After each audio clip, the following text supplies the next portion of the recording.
Un petit mot enfin pour vous dire voilà le contexte dans lequel on organise ce webinaire.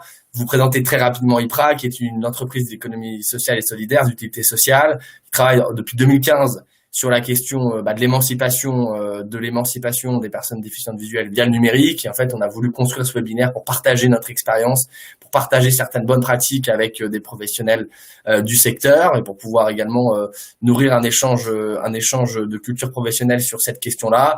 Parce que effectivement, vous le verrez dans cette présentation, on considère que le numérique a un rôle extraordinaire à jouer dans la prévention de la perte d'autonomie et dans la puissance d'agir de publics qui sont aujourd'hui diminués par le handicap visuel. Et bien souvent, on constate que cet outil, les gens y ont faiblement recours, parfois les professionnels aussi. Donc, on a voulu comprendre pourquoi. Et donc, cette inspiration vient aussi d'un travail de terrain de 5 années, à la fois auprès des professionnels et auprès des bénéficiaires. Et donc, Jean-Philippe, qui animera cette présentation, est lui-même médiateur numérique. Donc, lui, sa mission chez IPRA, c'est donc d'accompagner tout simplement les personnes déficientes visuelles primo-accédantes, âgées, quelle que soit leur situation, sur les premiers gestes et la mise en route du numérique, jusque des stades beaucoup plus avancés d'autonomisation. Et donc c'est aussi à la lumière de son vécu que l'on va pouvoir aujourd'hui discuter, échanger sur cette thématique d'aujourd'hui.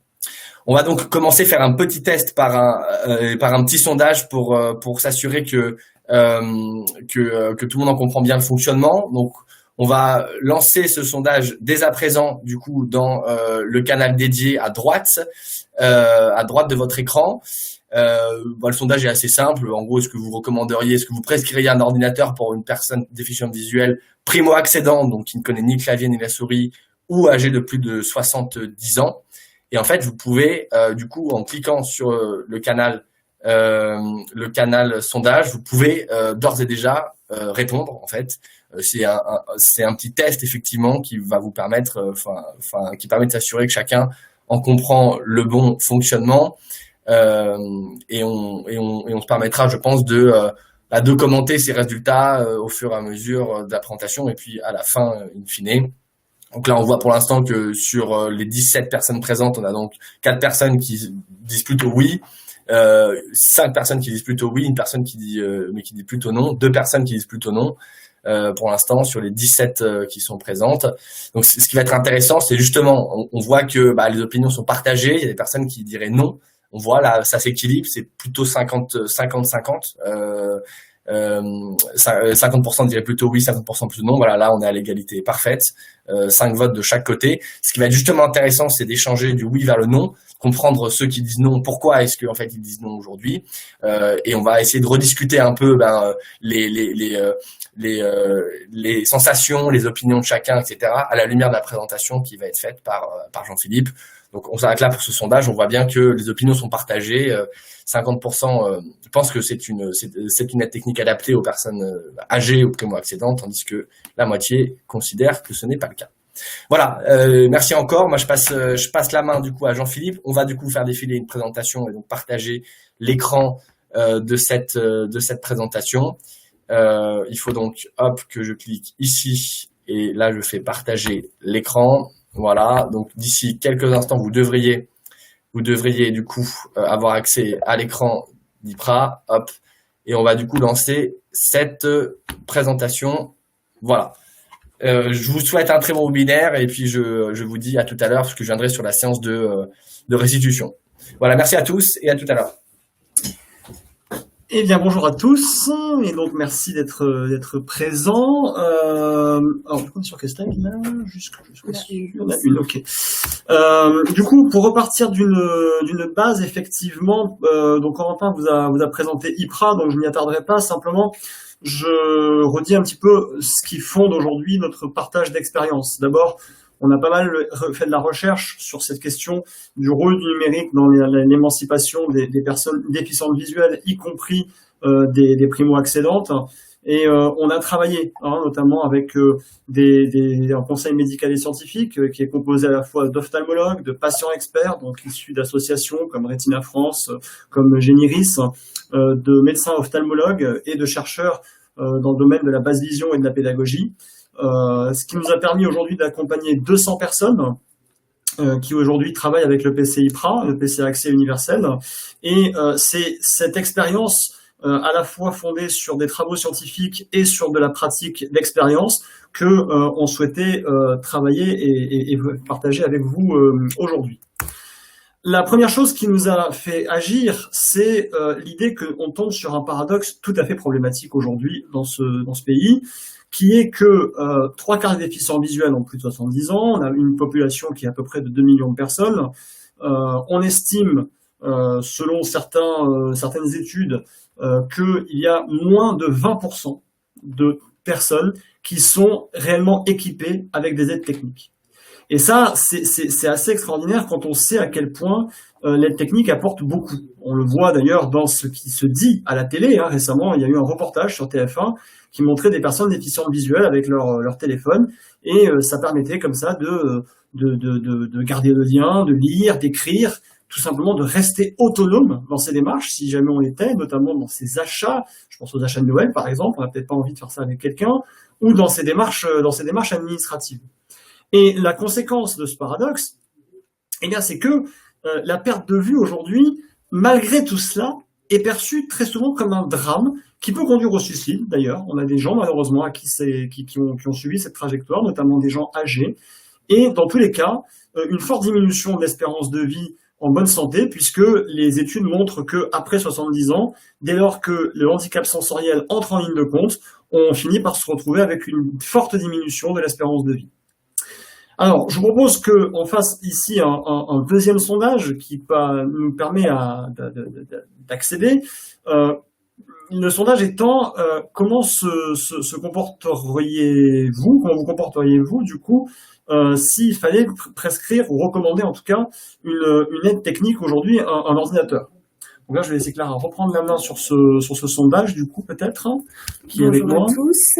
Alors, donc, effectivement, le sondage, comme l'a annoncé Jean-Philippe, concerne la réponse que vous apportez à un primo-accédant potentiellement âgé qui vous indique que l'informatique ne l'intéresse pas. Donc, vous pouvez répondre dès à présent dans la rubrique sondage pour que nous puissions le commenter par la suite. Donc, je vois que pour l'instant, la plupart repartent en fait des usages, donc sur le fait que l'outil pourrait leur permettre d'écrire, de lire, de communiquer, d'être autonome en somme, pour relancer la discussion. Effectivement, c'est la grande majorité. Nous avons également 2 personnes qui vont encourager vivement à essayer sans engagement, pour qu'effectivement le patient puisse se rendre compte en fait de ce que l'outil pourrait lui apporter. Donc on reste sur cette proportion pour l'instant. Alors c'est extrêmement intéressant du coup parce que ça nous permet du coup de commencer peut-être à énoncer la première idée qui nous a paru importante dans notre pratique, qui est tout simplement ne jamais se demander est-ce que, mais toujours comment. Parce que ce qui s'avère, c'est que les patients qu'on peut avoir en face de nous, ils sont en pleine courbe de deuil, quoi. Ils sont dans cette courbe du deuil que les psychologues ont appelé la courbe du deuil, notamment la courbe d'une certaine psychologue qui s'appelait Isabelle Kebler. Et cette courbe, elle est rude, évidemment. Elle est rude, et selon le stade d'avancement de cette courbe, c'est extrêmement compliqué. Et il en résulte que les gens ont rarement envie. Ils ont rarement envie de quoi, en fait? Ils ont rarement envie de modifier leurs habitudes, de croire ne serait-ce que des choses sont possibles. Mais comme le dit un ophtalmologue des Invalides, les gens, fondamentalement, malgré tout, ils se plaignent pas de plus voir. Ils se plaignent surtout de ne plus pouvoir faire leurs usages, concrètement. Et donc, nous, ce qu'on se dit à ce moment-là, c'est quand on récupère des gens qui sont dans cet état un petit peu d'apathie, de non-envie générale, eh bien, disons-leur que c'est toujours possible. Disons-leur qu'il n'y a pas de limite et qu'à partir de l'ordinateur, ils pourront retrouver leurs usages. Et l'idée ici, c'est de ne pas projeter nos propres biais, parce qu'évidemment, chacun a ses biais. On peut toujours tous se dire, oui, mais enfin, loin l'informatique, c'est pas pratique du tout, ça fonctionne pas toujours comme ça veut, il y a des bugs, il y a des virus, ou encore, moi, avec la tablette, ça fonctionne mieux parce que, oui. Et on a tous des biais. Chacun a des biais. Certains préfèrent la tablette, d'autres préfèrent l'ordinateur, d'autres préfèrent les assistants connectés. Ok. Et nous, ce qu'on essaie de se dire quand on commence cette analyse avec le patient, c'est de se dire, essayons de dire, mais au-delà de ce que moi je peux en penser, mettons-le en situation de pouvoir essayer, de pouvoir se dire, aucun de vos anciens usages, ne renoncez pas à vos anciens usages. Et ça, c'est critiquement important parce que, même d'un point de vue psychologique, le fait pour le patient de se rendre compte qu'il peut faire des usages, on pense aujourd'hui, ça reste à démontrer à l'échelle, mais on pense aujourd'hui que c'est facteur d'une accélération de la courbe du deuil vers justement la partie ascendante de la courbe qui permet à la personne de rebondir. Dans le même ordre d'idée, attention aux mauvaises expériences. L'histoire, c'est que souvent, il peut nous arriver de dire, oui, alors moi j'ai quand même la tablette, on l'a montré à des patients, et puis c'est compliqué à apprendre, quoi. Il y a un certain âge où c'est compliqué, ça demande des compétences psychomotrices assez importantes, et concrètement, moi je pense que c'est la technologie, comme c'est ce qu'il y a de plus simple, la technologie, ça va être difficile à faire passer. D'autre part, on a tendance à se dire, l'ordinateur grand public, il faut quelqu'un avec la personne, donc si elle est seule, c'est compliqué, il faut une personnalisation quand même assez avancée au départ, il faut installer éventuellement des zooms, des retours vocaux, etc., etc. Bref, compliqué. Et surtout, certains se disent, moi j'ai déjà essayé avec des gens et ça a échoué. Peut-être. Mais est-ce que ça veut dire pour autant que la personne est technophobe? Eh ben, c'est pas sûr. Est-ce que ça veut dire qu'elle n'y arrivera jamais? C'est pas sûr. Ça veut peut-être plutôt dire que si il y a eu un échec, peut-être qu'il faut tenter d'autres approches. A contrario, s'il y a eu réussite, tant mieux. Dans ce cas-là, la personne peut vouloir aller plus loin. Mais dans ce cas-là, pourquoi brider? C'est-à-dire qu'il y a des gens qui vont dire, oui, mais là, à votre âge, ça va être compliqué de se lancer vers des usages plus élargis, étant donné que l'ordinateur, c'est très compliqué. Essayons, ne bridons pas. Ne bridons pas sous couvert de simplicité. C'est souvent ce qu'on fait quand on prescrit des solutions style les Voxy One ou les tablettes, etc. On essaie d'aller vers le plus simple.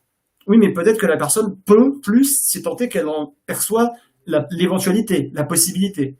Et c'est pour ça qu'on a tendance à dire, quelle que soit l'expérience, essayons, à partir du moment où on est face à l'innovation, essayons toujours d'aller plus loin pour voir si, en réessayant avec une autre méthode, on ne peut pas tomber sur des résultats surprenants. Et il s'avère souvent qu'on a quand même un certain nombre de surprises. Une fois qu'on a dit ça, l'étape d'après, c'est de se dire à ce moment-là comment on fait. Parce que, ok, on veut bien tenter, on veut bien essayer, mais après, pas non plus que la personne soit mise en difficulté, concrètement. Donc là, il va y avoir une dimension de proposition, d'adaptation évidemment aux usages. Il ne s'agit pas d'introduire des usages qu'elle n'avait pas. C'est-à-dire que si la personne n'a jamais fait ses papiers, il est tout à fait compréhensible qu'on ne veut pas aller plus loin.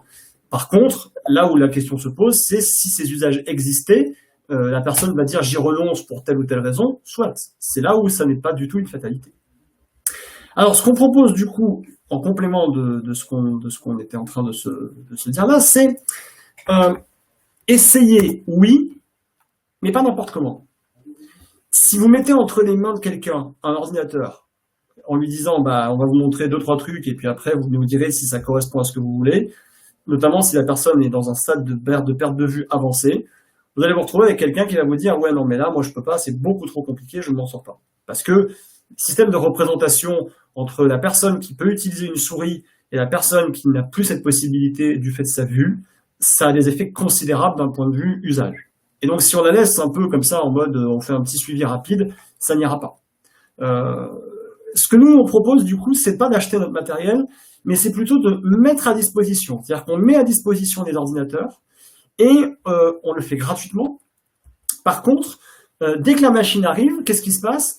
On fait une sorte de téléportation. C'est-à-dire qu'on guide les personnes seules ou avec l'aidant, si jamais il y a un aidant autour, mais sinon on le fait tout seul, on aide la personne pas à pas. D'abord pour identifier les prises de son matériel, les boutons clés, sur lesquels d'ailleurs on met des marqueurs, des butées adhésives qui permettent de les repérer. Et on met un clavier qui est en gros caractère pour être sûr que les gens qui ont encore un peu de vue puissent s'en servir. Dès que la machine est allumée, pareil, on s'arrange pour qu'avec un simple câble, on puisse la brancher à Internet. De manière à ce que s'il y a des configurations à faire derrière, notamment du Wi-Fi, on puisse le faire avec la personne. À partir du moment où la machine est connectée à Internet, on est assis à côté d'elle. C'est-à-dire que vocalement, elle nous entend par l'ordinateur, vocalement, elle nous parle par l'ordinateur, et elle est assistée, c'est-à-dire qu'on partage avec elle son écran et sa souris. C'est un peu comme si on faisait du TeamViewer couplé à un Skype. Et la personne, elle est du coup en possibilité d'être accompagnée avec quelqu'un. On s'assoit à côté d'elle, on part de ses usages, comme à l'auto-école, et on y va. Comme à l'auto-école, parce que on n'empêche pas la personne de le faire. La personne va faire des choses, et ça va fonctionner ou pas. Et on va l'aider par un suivi qu'on va faire de manière illimitée, ça c'est important. Évidemment, contre un abonnement qu'elle va payer, elle va payer un petit abonnement pour à la fois la mise à disposition de cet ordinateur et le suivi, un abonnement mensuel, qu'elle pourra résilier à tout moment. Si jamais elle se rend compte que malgré une semaine d'accompagnement, ça fonctionne pas, qu'elle n'y arrive pas de souci. Si elle se rend compte qu'en fait, les usages qu'elle voulait, c'est trop fastidieux et qu'elle les veut plus, pas de souci. Elle pourra passer à autre chose. Mais au moins, elle aura essayé. Et elle aura essayé, non pas autour d'une vitrine pendant 10 minutes, mais elle aura essayé avec l'accompagnement, avec l'expérience d'un professionnel dédié, et pendant un temps durable. Et elle aura essayé sur une semaine, 2 semaines, le temps qu'elle veut, le temps qu'elle puisse se faire à l'idée, et avec ses propres informations. Ça, c'est important. C'est pas des boîtes de mails, de démos, c'est pas des trucs comme ça. C'est elle, c'est avec ce qu'elle a, elle. Donc, il faut vraiment se mettre dans cette logique que essayer, c'est vraiment utile et important, mais il faut le faire dans de bonnes conditions. Et c'est ça qu'on a essayé de mettre en place chez IPRA, la possibilité des gens de se rétracter de la possession d'une aide technique, mais après l'avoir vraiment essayé jusqu'au bout, avec toute la formation qu'on peut leur apporter, l'aide à la compréhension, la pédagogie, la mise au niveau de n'importe qui. Encore une fois, le seul frein étant alors la volonté du patient d'essayer des choses pour améliorer sa situation.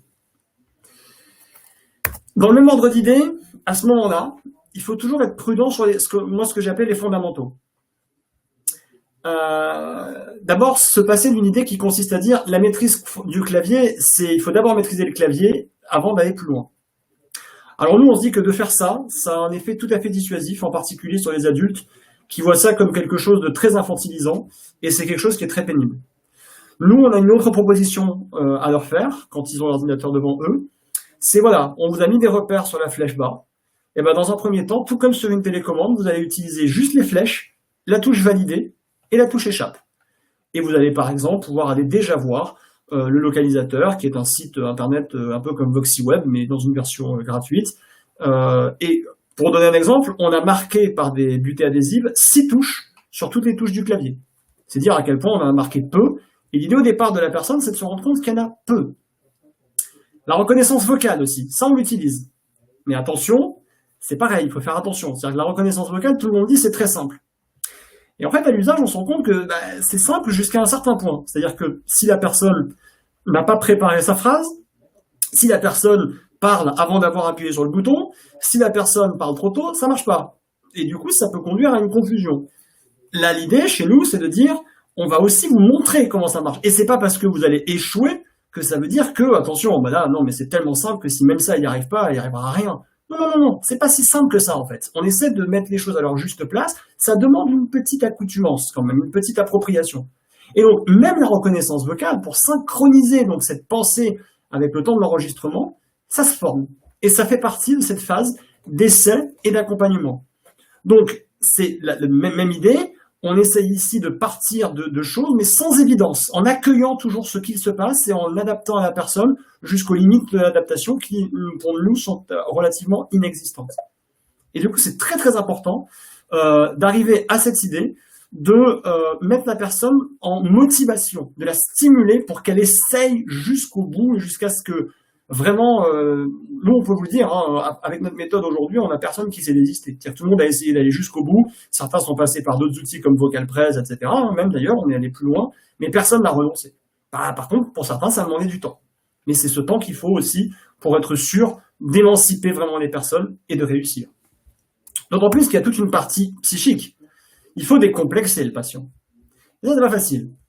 C'est pas facile parce que les patients, d'abord, ils hésitent à appeler au départ. Ils savent qu'ils ont un service qu'ils peuvent appeler.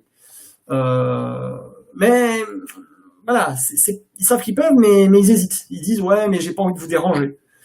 Ce que nous, on essaye de faire, c'est que quand les patients nous appellent pour partager avec nous un problème, demander une information sur un usage pendant ce temps d'accompagnement, entre les séances notamment, puisque c'est ce qu'on fait beaucoup, on fait une séance à peu près, on multiplie les séances, mais on peut être contacté entre les séances. L'idée, c'est de dire que nous, on a une cliente un jour de 88 ans qui nous a dit c'est marrant parce que quand je vous appelle, j'ai l'impression d'appeler un ami à moi pour me dépanner. ok, c'est qu'on a créé un cadre convivial suffisant pour que la personne ne se pose plus de questions, appelle, et à ce moment précis, c'est très bien. Pareil, quand la personne ne sait pas, c'est juste qu'elle n'a pas trouvé le chemin. Ça ne la remet pas en cause, elle. Vous en doutez bien. Et ça, c'est quelque chose qu'il faut faire comprendre aux patients. Ça rentre dans la même dimension. Et c'est là où vous voyez bien à quel point ça, si vous le faites tester autour d'une vitrine pendant 5 minutes avec un commercial, c'est pas possible. À un moment donné, il faut que la machine y soit chez la personne et que l'accompagnement y soit dispensé immédiatement, en continu et en intensité. Sinon, il est évident qu'on ne peut pas espérer faire un test valable sur le réel potentiel émancipateur de l'ordinateur. Et puis, il faut respecter les failles aussi des gens. Ça demande beaucoup d'innovation pédagogique. Et ça, c'est très intéressant. C'est-à-dire que souvent, il faut d'abord aller au-devant de la personne parce qu'elle n'ose pas, c'est ce que je viens de dire. Et puis au-delà, il y a des fois, il y a des gens qui n'ont jamais compris le concept de fenêtre, d'icône, de bouton, et il faut leur expliquer par tout un ensemble d'images qui leur sont adaptées, respecter le fait qu'ils ne comprendront pas le vocabulaire technologique, peu importe. Ce qui est important, c'est d'abord les usages, d'abord les mails par exemple, d'abord le fait qu'ils puissent scanner leur papier pour faire de la lecture, d'abord le fait qu'ils puissent aller sur Internet pour communiquer ou pour lire de l'information comme le journal par exemple. C'est ça qui est important. Après, qu'ils le fassent en parlant de feuilles qui replient, qui rangent, de bureaux, de tiroirs, plutôt que d'icônes, de boutons, etc., peu importe. Et c'est ce que nous appelons, nous, le respect des failles de chacun et le respect des spécificités de chacun. Et ça, c'est extrêmement important. Et ça fait partie du soutien de la stimulation. Extrêmement important.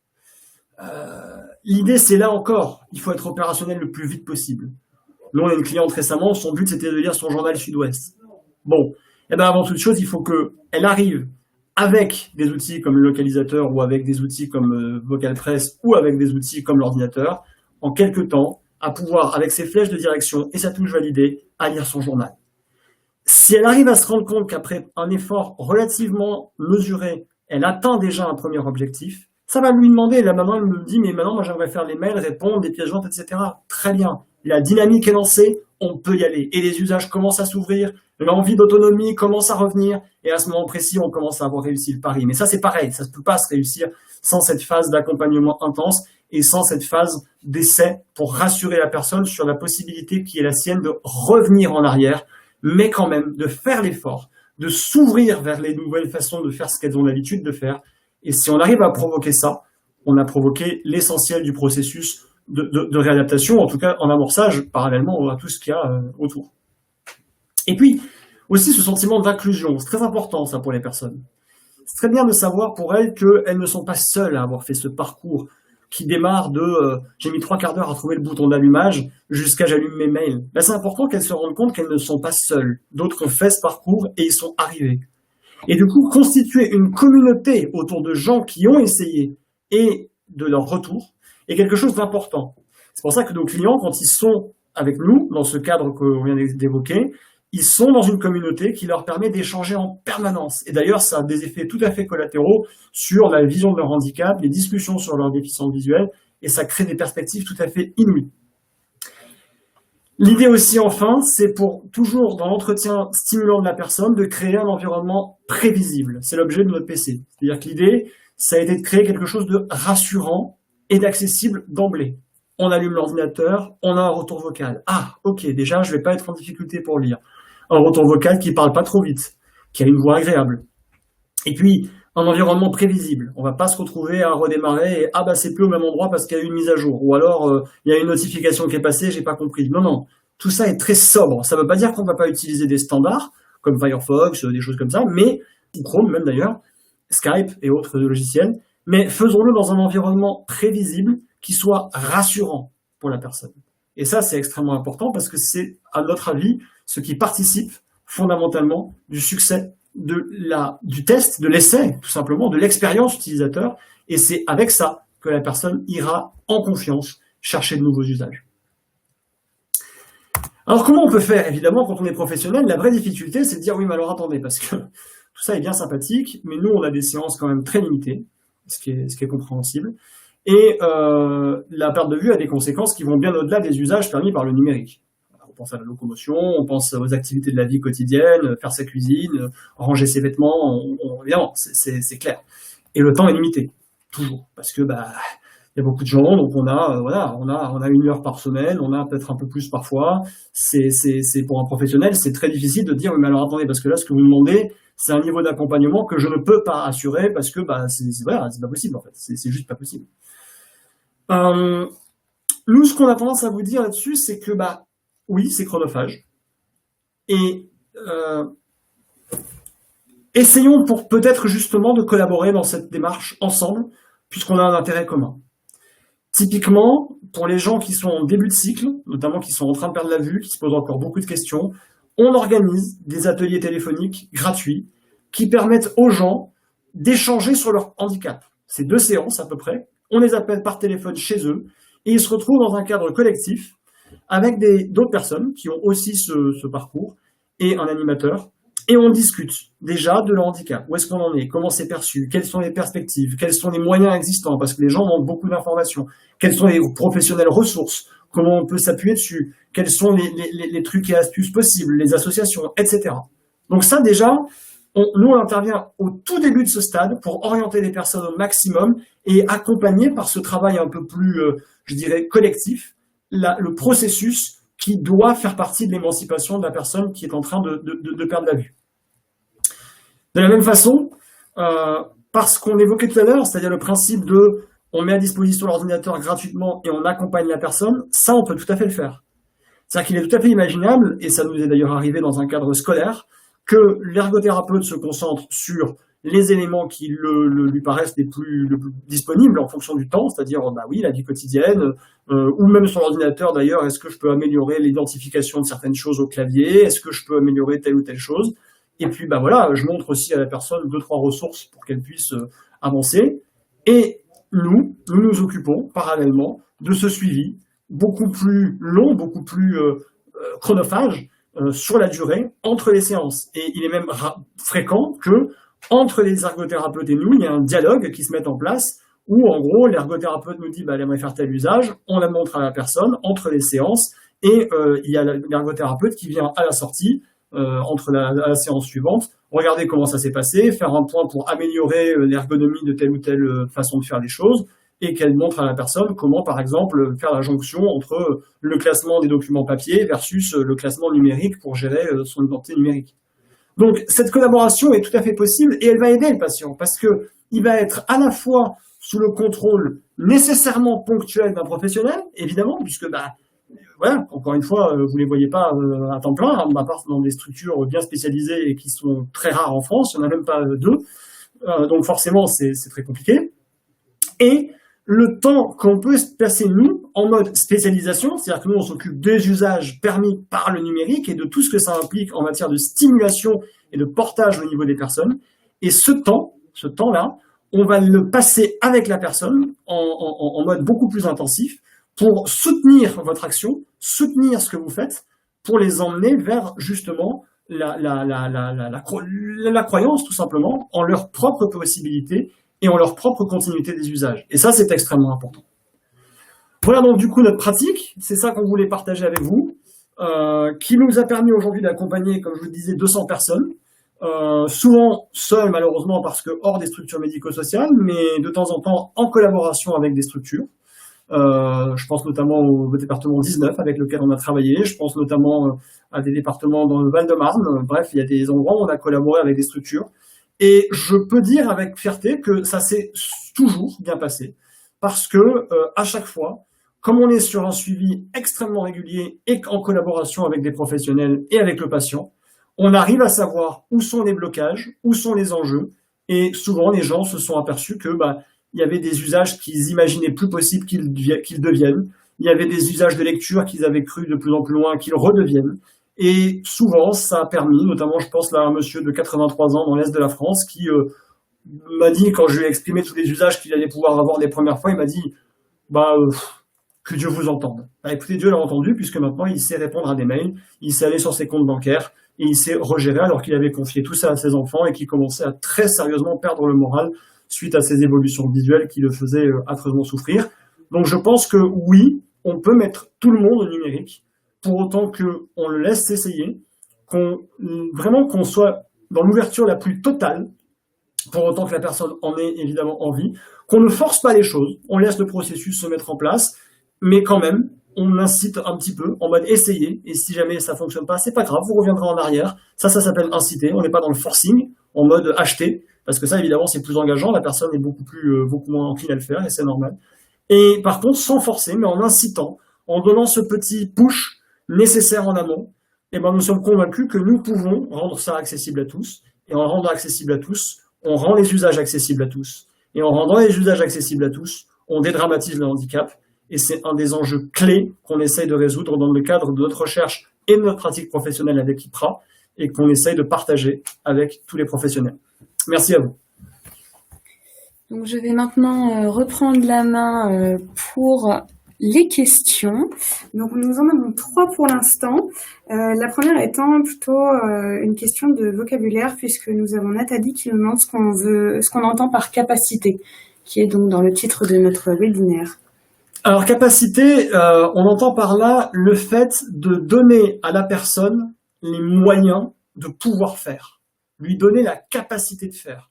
Et pas simplement d'un point de vue compétence, mais d'un point de vue psychique. C'est-à-dire, quand on incapacite quelqu'un, on lui montre, d'abord on lui laisse croire que oui, vous pouvez, voilà comment vous pouvez, et voilà vers quoi ça peut vous mener. Donc l'idée, c'est vraiment de mettre la personne en situation de pouvoir et d'être capable de faire tout ce qu'elle souhaite faire. Deuxième question de la part de Christophe, qui est apparemment surpris que la tablette soit plus délicate à appréhender par rapport au combo ordinateur, souris et clavier, puisque de son côté, il n'a pas constaté de réticence visuelle, voilà, seulement quelques problèmes liés au tactile. Alors évidemment, voilà, ça dépend du public. C'est-à-dire que la difficulté de la tablette, c'est pour les gens qui sont très âgés, et d'ailleurs j'ai même eu cette expérience sur des téléphones à clavier récemment, c'est que, étant donné que souvent c'est exclusivement tactile ou qu'il y a des boutons tout petits, il y a des gens qui, notamment quand il y a des enjeux de tremblement, quand il y a des enjeux de gestuelle, notamment quand il y a un âge qui commence à être avancé au-delà de 70-75 ans, sont en vraie difficulté. Ils n'y arrivent pas. Ils n'y arrivent juste pas. Trouvent ça tout à fait mystique sans comprendre la situation. L'avantage quand même du coup pour ces gens de l'ordinateur, c'est que ça leur permet d'être face à quelque chose de stable, c'est-à-dire qu'ils appuient au clavier. Même la souris, ça peut tout à fait se domestiquer, j'ai envie de dire. Si on n'arrive pas justement avec la souris, on va pouvoir recourir aux touches du clavier qui sont d'une stabilité extrême pour une personne. Donc il y a des gens évidemment pour qui la tablette suffira. Même si certains vous diront « Ah oui, mais alors, sauf que là, si je vais écrire un mail qui soit un minimum présenté correctement, c'est compliqué. Comment je fais pour corriger un texte ?» Et quand on est déficient visuel, c'est quelque chose qui potentiellement peut devenir assez compliqué. C'est-à-dire qu'on ne voit pas forcément ce qu'on a écrit, les choses ne sont pas forcément toujours responsives. Et du coup, on se retrouve avec des gens qui disent « Mais moi, je ne m'en sors pas, en fait, tout simplement. » Et ces gens-là, ce que notre message, c'est de dire « Qu'à ça tienne, si ça ne remplit pas tous vos usages, ça ne veut pas dire que vous n'y arriverez à rien parce que c'est plus simple ou quoi que ce soit d'autre. Ça veut dire que c'est pas le bon mode pour vous et que peut-être, pour vous, l'ordinateur est peut-être une bonne idée. Alors, la tablette, en général, ça convient à tous ceux dont l'objectif, c'est voilà, je veux regarder les infos, je veux lire, je veux discuter avec mes enfants par vidéo, je veux faire des trucs comme ça. Ou en allant un peu plus loin, ceux qui disent moi, pour envoyer un mail, j'ai pas envie, je veux juste envoyer un mail, je dicte le mail, ça part, boum, ok. Mais il y a des gens qui sont un peu plus en mode, oui, mais quand même, avant, j'écrivais un mail avec bonjour à la ligne, j'écrivais des trucs, et puis à la ligne, et puis je corrigeais, parce que la reconnaissance vocale fait des erreurs, et du coup, ça me fait faire des fautes d'orthographe. Avant, je corrigeais. Et là, il faut, je pense, pouvoir leur expliquer que c'est une chose possible, peut-être plus difficilement avec la tablette, et ça, il faut qu'ils l'éprouvent par eux-mêmes.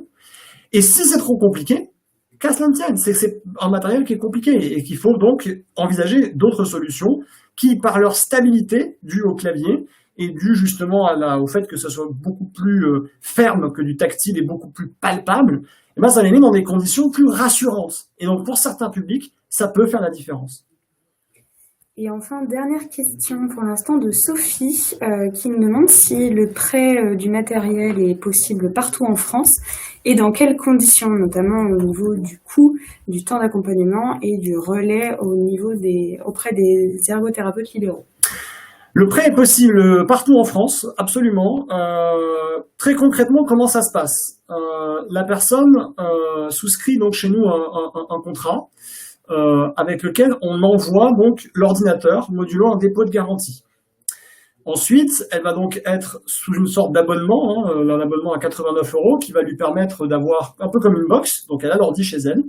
Et alors après, de deux choses l'une, soit on envoie l'ordi chez l'ergo libéral qui va ensuite faire le lien avec la personne, soit on l'envoie chez la personne et l'ergo libéral va passer chez la personne pour l'aider à mettre en place et en lien avec nous, puisque immédiatement on peut se téléphoner, en lien avec nous, on va se synchroniser, notamment sur les horaires et l'agenda, et on va ensemble montrer à la personne, alors faire à sa place ce qui n'a aucun intérêt à ce qu'il soit fait par elle, parce qu'il y a des choses, voilà, et lui montrer ce qu'elle doit savoir faire, allumer l'ordinateur, éventuellement le déplacer si elle veut le déplacer chez elle, etc., etc. Et puis après, une fois qu'on est sur Internet, on va pouvoir à la fois avec la personne et à la fois sous le regard du professionnel qui va pouvoir nous dire, moi je pense que par exemple les icônes doivent être plus au centre pour des questions d'ergonomie, moi je pense qu'il en faut moins, moi je pense qu'il faut qu'elle soit plutôt sur une barre plutôt que sur l'autre, moi je pense qu'il faut qu'il y ait des couleurs différentes, que ce soit grossi, la personne me dit que et est-ce que machin. Donc en gros il y a le regard du professionnel qui va nous permettre d'aménager l'ordinateur au plus près du ressenti de la personne pour que l'expérience utilisateur soit maximisée.